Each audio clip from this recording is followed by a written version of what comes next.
which is sent to the government for a review. The government reviews it and then puts their stamp of approval on it. So that means that all you have to be concerned about with your clients is where the money comes from. And so we work with a very well-known and established EB5 accounting firm called Markham. They're also across the street, ironically. And they review the funds to make sure that they're clean and that they're well demonstrated and well approved. So ostensibly, the approval rate is going to be very high in this particular project because we have the approval on the exemplar. Now, what's the challenge? The challenge today is that the EB5 program is scheduled to close on September 30th, 2018. So I'm going to Washington on Sunday to see if there's going to be any potential extensions or whatever beyond that. But to be honest with you, it's up to Congress. Okay, it's not up to us. It's up to Congress to see whether they're going to extend it or not. So we'll see if there's, so currently it's scheduled for September 30th. This particular project had 80 positions to begin with.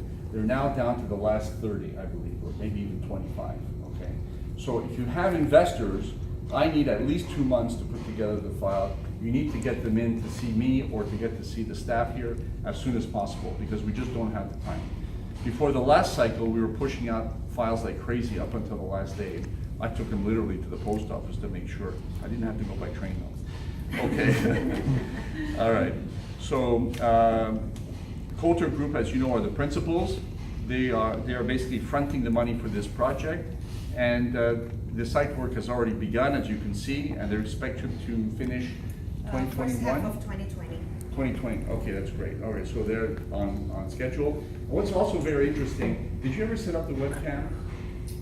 Yes. Yeah. Okay, so everybody's familiar with a webcam. It's really important for foreign clients to see the project rising because it gives them that sense of confidence and trust in the project. So Ellen or Catherine will be happy to give you the link to the webcam to be able to have your clients see the building actually going up, which is very, very exciting. Costs. You have to factor in approximately $580,000 for total costs. So that includes the investment, the administrative fee, the accounting fee, the legal fee, and the government fees. Okay? So 580, 581 is about the total amount that the client needs to invest for the conditional residency on the project. Okay? Now, so I'm a double immigrant. I'm sure many in this room are immigrants. We all know the value of a green card. You can't put a value to it. This is a project that has a great deal of promise to be able to not only get an approval, but also to have your return of capital. Because what the investor is doing, they're just lending money to the project at a low rate. That's all they're doing. And it's a 5 or 6 year period. Theoretically, at the end of that cycle, they're going to have the money refunded once the building is recapitalized. The project's been around since 1990. You have the 500,000 that's done. You have the expenses that are here, explained, and then I'd really like to hear your questions, at this point, and maybe you have questions that I haven't answered. Anybody have any questions so far? The timeline? The timeline is basically 2 months for us to put together the file, and 2 years to wait for the answer. So during that period of time, the client can go in and out on their tourist visa or student visa, but until the 2 years elapses, they're not going to get a final decision. So the exemplar should help, but I don't have a confirmation today as to how quickly or how much that's going to help reduce the time. So 2 years is a realistic time frame today to look at an EB5 approval. So I know a lot of your clients, especially in Venezuela, are looking to get out like today. What we do with a lot of those clients is that we see if they have a second passport. So sometimes they have not only a Venezuelan passport, but they have an Italian passport, a Spanish passport, a French passport, German. And so what we do is we have them invest in a temporary investment for a non-immigrant visa, which is valid for 5 years, and this way the whole family can come within 2 months to the United States. So that's something that we do in terms of strategy. Now, many people apply for student visas. Student visas are great, okay? The only problem is the student has to go to school. It's 15 hours a week, okay, and there's no fooling around. They take attendance. And if you miss school, you better have a good excuse, you know, like I was in the hospital in an accident or something major, okay? So that's really the key to it.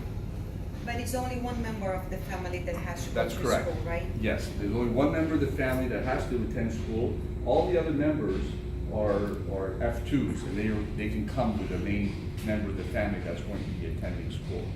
So I don't recommend coming here on a tourist visa and changing status. If there needs to be a student visa, we should do it at the consulate directly. This morning I got an EB5 approval in Paris, so the client went through completely. And we control both ends, by the way. We control the end here when the case is submitted, as well as the back end at the embassy or the consulate where they're getting their actual immigrant visa.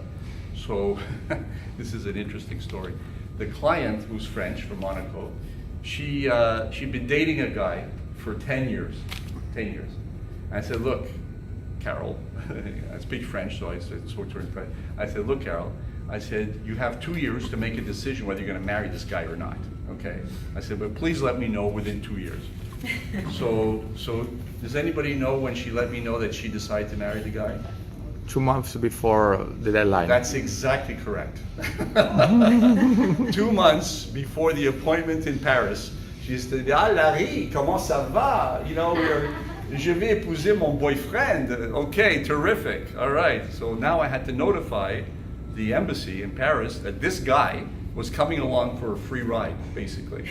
And they got married, and they're very happy. It's a legitimate marriage. But he certainly came along, and I wish they had decided a little bit earlier. It would have been less stress on my team, but it's okay. These things happen. Okay. I have one question that Yes. I get very often.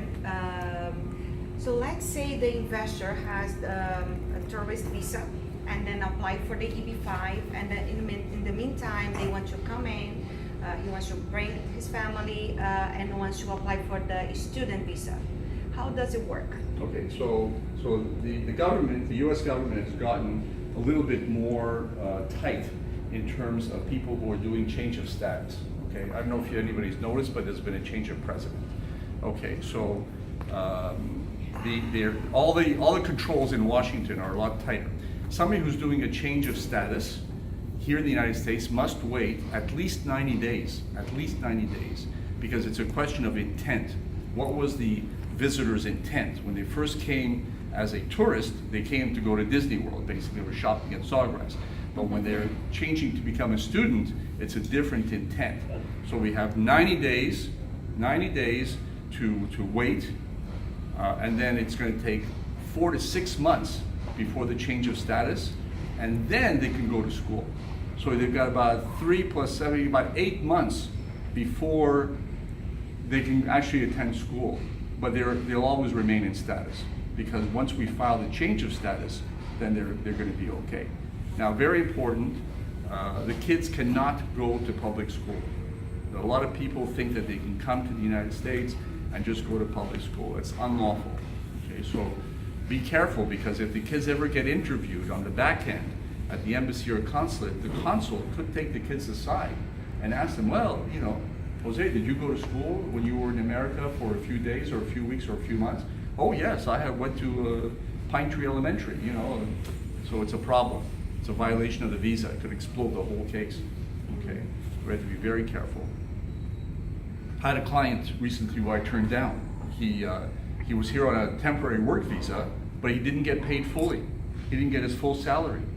So I said, what do you mean? He said, well, the employer had a bad year and he didn't pay me the whole salary. I said, well, guess what?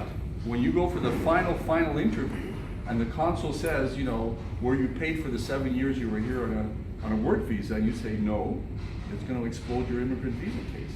So I turned him down. Yeah, we only take cases where we think we're going to win. We don't take cases on just, I've got 300 cases at any given time. I don't need to take on cases that are fragile, okay? As a matter of fact, I'm delighted that you have this chart up, and I'll tell you why. You see this one here, determination of lawful source of funds.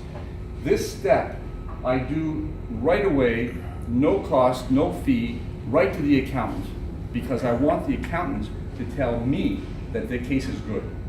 Once I hear from the accountant, that's a courtesy service that we do for 100 Las Olas and our other EB5 funds. So I want to make sure that the client can document where their money came from. Okay, that's really important. And then, big surprise, they have to translate the documents. Everything has to go from Spanish to English, or Portuguese to English, or French to English, or whatever. So that's another challenge at the end, because what we try to do is we take all the documents that are shown for the source of funds and we try to reduce it as much as possible, so we translate as few documents as possible. Am I talking too fast or no? Is that okay? All right.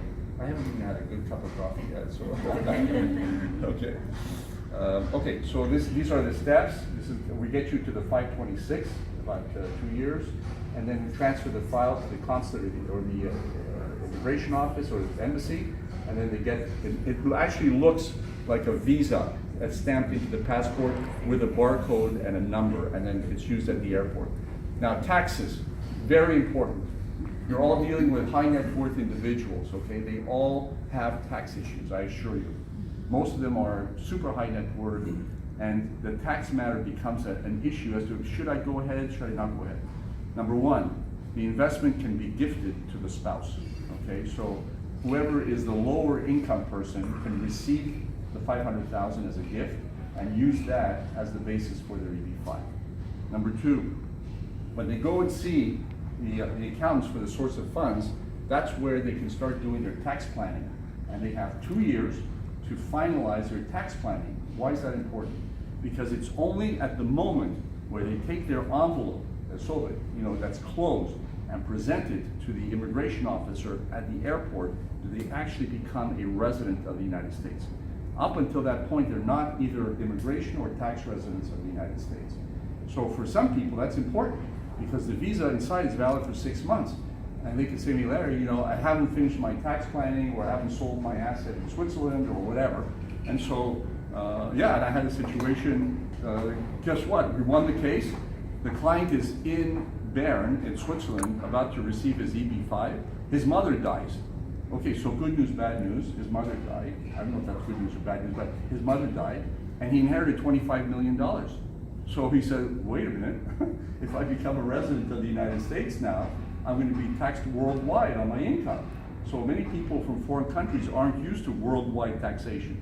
Well, welcome to America. There's a price to be able to live in paradise. So we canceled the visa. We canceled his EB5 at the very back end because he had inherited all this money. Although 25 million today doesn't seem like a whole bunch, does it?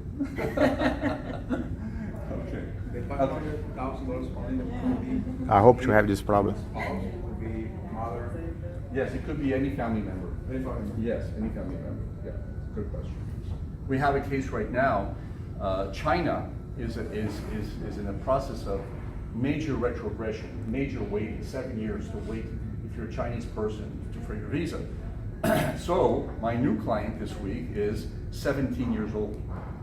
17 years old. He's going to be the EB5 applicant. So how does a 17-year-old make a decision, to make that size of an investment? So we're surrounding the kid, okay, with all the professionals that he needs to be informed. And then he's going to sign off waivers and all that, because not only is it going to take 2 years for him to get the case approved, and then he has to wait another 5 or 6 years for the China component to catch up. So it's the only country that's in retrogression, it's called. All other countries are pretty much current, except for the waiting period for the bureaucracy. I can't stand these people in Washington, honestly. They bug the hell out of me. You stand in front of them and you say, look, my client is waiting 2 years and I've paid you $3,750 in filing fees. Can you look at the case? Oh, no, we only have 200 officers. That's why it takes 2 years to approve. Yes, that's exactly right. Because when I first started in EB5, the processing time was 5 months, 6 months. It was very fast. Now it's 2 years. And you know what the worst part of it is? They don't care. They don't care. They're indifferent to whether it's 2 years or a year or 3 years. They just don't care. They have their jobs in Washington. They're happy. Anyway, any other questions? EB5 presentation. Well, you're all going to become experts. That's great. April I have 2018. one last. I invite